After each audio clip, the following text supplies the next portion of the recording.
Hello दोस्तों, कैसे हैं आप। हम आपके लिए एक और नई कहानी लेकर आए हैं, तो चलिए कहानी को शुरू करते हैं। हर दिन एक भिखारी दरवाजे के पास आकर भीख मांगता था और घर का मालिक हमेशा घर के बाहर आते ही उसे देखकर फिर जाया करता।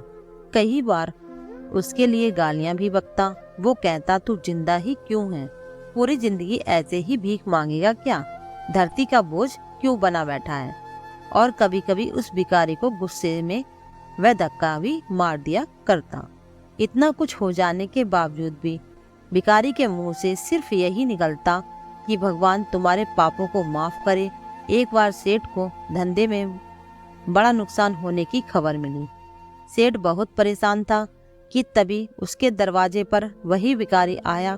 गुस्से में अपना आपा खोते हुए सेठ ने उस भिखारी को पत्थर दे मारा। पत्थर लगने के कारण भिखारी का सर फूट गया और उसके सर से खून बहने लगा। फिर भी दर्द से कराते हुए भिखारी ने इतना ही कहा, भगवान तुम्हारे पाप को माफ करे। भिखारी वहां से चला गया। सेठ सोच में पड़ गया। भिखारी को पत्थर मारा, फिर भी उसने सिर्फ प्रार्थना ही की। सेठ का गुस्सा शांत हुआ, सेठ का मन शांत हुआ। भिखारी का रहस्य जानने के लिए सेठ ने भिखारी का पीछा करना शुरू कर दिया। भिखारी जहाँ जहाँ जाता सेठ उसके पीछे जाता। सेठ ने देखा कि कोई उसको खाना देता, कोई उसको मारता, कोई अपमानित करता तो कोई गाली देता। लोग भिखारी के साथ चाहे जैसा व्यवहार करते, लेकिन भिखारी सबके लिए एक ही प्रार्थना करता, भगवान तुम्हारे पाप माफ करे। अब रात होने को आई थी। भिखारी अपने घर जाने के लिए लौटा। वो अपने घर पहुंच गया, लेकिन सेठ अब भी उसका पीछा कर ही रहा था। एक पुरानी टूटी हुई खटिया पर एक बूढ़ी औरत लेटी हुई थी। काफी कमजोर और बीमार लग रही थी। वह भिखारी की पत्नी थी। अपने पति को वापस आता देख वह खाट से उठ खड़ी हुई। पत्नी ने अपने पति के भीख वाले कटोरे में देखा, उसमें सिर्फ आधी बासी रोटी थी। उसे देखकर वह बोली, आज बस इतना ही मिला, और हाँ, आपके सिर से खून निकल रहा है, ये चोट कैसे लगी। बूढ़ा भिखारी बोला, आज बस इतना ही मिला, किसी ने कुछ दिया ही नहीं, सबने गालियां दी और एक ने पत्थर भी मारा, इसलिए मेरा सर फट गया। एक गहरी ठंडी सांस लेकर बूढ़ा भिखारी फिर से बोला, यह मेरे पापों का ही फल है। तुम्हें याद है कुछ सालों पहले हम कितने अमीर थे, क्या कुछ नहीं था हमारे पास।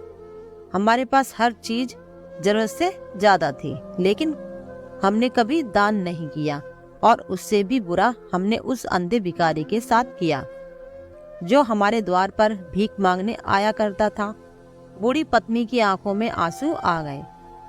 वह बोली, हाँ, हम उस बेचारे अंधे के साथ बहुत बुरा करते थे, उसका अपमान करते थे, उसे खाने के लिए रोटी की जगह कागज दिया करते, उसका मजाक उड़ाया करते और कभी कभी मारा भी करते।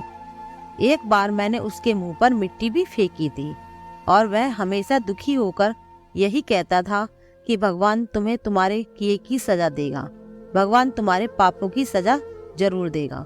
उसका श्राप सच हुआ और हम इस दुख भरी जिंदगी में आ गए। भिखारी बोला, हाँ, उसका श्राप सच हुआ, इसलिए मैं किसी को बद्दुआ नहीं देता, चाहे कोई मेरे साथ कैसा भी बर्ताव करे। मैं हमेशा उसके लिए प्रार्थना करता हूँ। मैं नहीं चाहता कि कोई भी हमारे जैसी जिंदगी का अनुभव करे, किसी को भी हमारे जैसे दुखों का सामना ना करना पड़े। सेठ सारी बातें सुन रहा था। अब उसने सब कुछ समझ में आ गया। भिखारी और उसकी पत्नी ने वह आधी रोटी मिल बांट कर खाई और भगवान को धन्यवाद बोलकर सो गए। अगले दिन भिखारी फिर से भीख मांगने गया।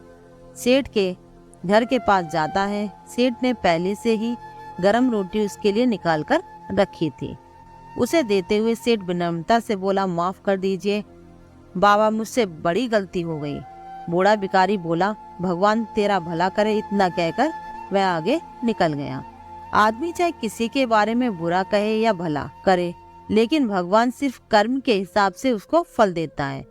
क्या हुआ अगर भगवान नहीं दिखता है, लेकिन यह बात बिल्कुल सच है कि उसके खाते में सबका हिसाब बहुत पक्का होता है। इसलिए जब किसी के लिए कुछ भी करो तो अच्छा ही करो। अगर आपको हमारी कहानी अच्छी लगे तो चैनल को लाइक करें और सब्सक्राइब करें, ताकि हम आपके लिए और भी अच्छी अच्छी कहानियाँ लेकर आते रहें। धन्यवाद।